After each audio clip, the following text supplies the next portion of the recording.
Okay, that says we're live. Hi, everybody. Good morning.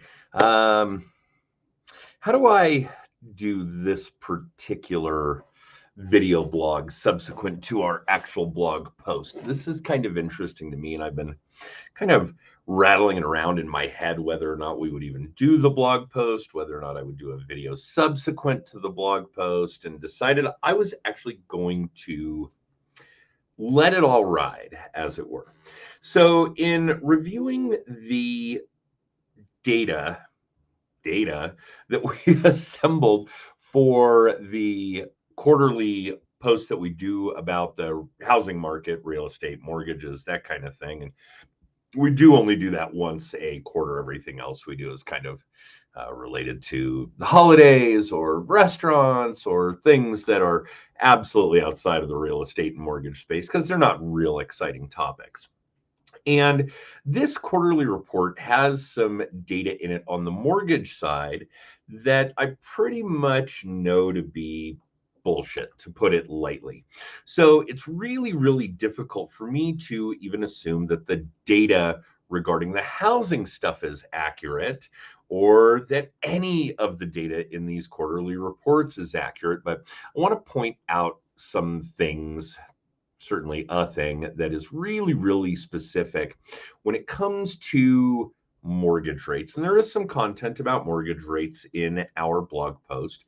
And the data that we're given to assemble that narrative is inaccurate. The Fed raising rates is not a direct correlation to mortgage rates.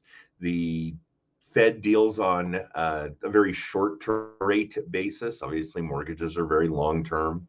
Mortgages are dictated by the mortgage backed securities market, not by the government, any government decision. Granted, they are both connected as far as the federal and global economies are concerned. But a lot of the time, when we see the Fed raise rates, mortgage rates go down almost immediately. And we've literally had, I was looking at this data, we've literally had, where was this? Oh boy, I can't even get this far back. I want to say it was like October 20 was the actual rock bottom. It was October 21 was the rock bottom opening bell for the mortgage backed securities market. And since that time, so 3 solid months, mortgage rates have gone down. The mortgage backed securities market has improved. So that's really bothersome to me. And of course, there's chatter about how, wow, rates might even get down to 5.25 this year. And it's really, they're almost there now.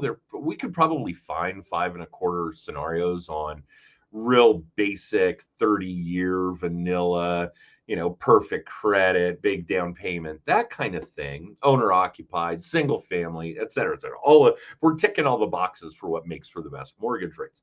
So I'm really upset about the data that's coming to us in order to generate the narrative.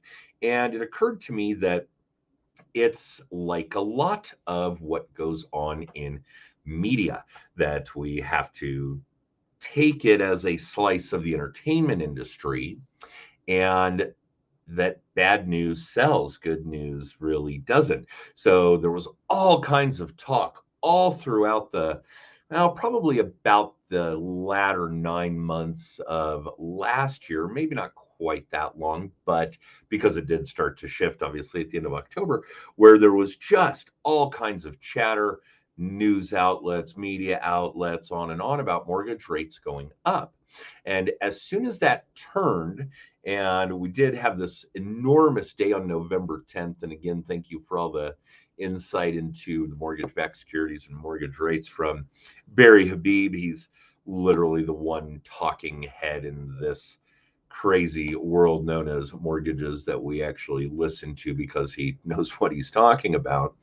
And he actually did say keep an eye out for May 10th as well. So that'll be interesting. You guys will have to stay tuned for a while for that. But when it's good news, we don't talk about it. It's really funny. So the media talked and talked and talked about mortgage rates going up and up and up. And as soon as that shifted, as soon as they started going down, even in dramatic fashion, like that one particular day on November 10th, we quit talking about it. So it's really kind of interesting to me. And I want to make sure that I am not part of the problem. I want to be part of the solution. I want to make sure that I am not giving out false information, that I am not spreading misinformation, that I am not attempting to motivate people to make enormous financial decisions with fear tactics, because I think all of it is disgusting and dirty. I personally turned off the news back in the fall of 20. And thank you to friend and colleague Antoine Glover for that. He made that suggestion when he spoke at our annual mastermind event for mortgage originators and real estate agents that fall, and we do it every fall. But that was a big deal, certainly for my personal attitude. So I am going to take this blog post down. We will not have a blog post this time around on our website.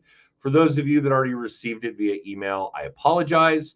I think that it is absolutely wrong and shameful of us to be putting out information that isn't accurate, that doesn't reflect the positive aspects of what's going on, those kinds of things. If you're in the real estate industry and you're receiving our blog, please do take a look at the homes sold numbers, the days on market numbers, those kinds of things, and let us know if that data is accurate. That would be most appreciated.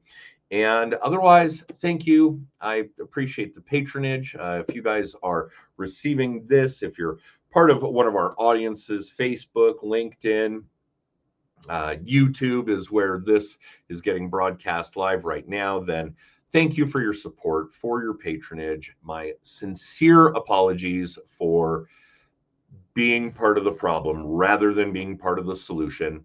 And I will do my best to get better, and we will make sure we're not letting this kind of thing happen and slip through the cracks. So that's it. You guys have a good day, and we'll see you next time with a far more entertaining and fun subject, I promise.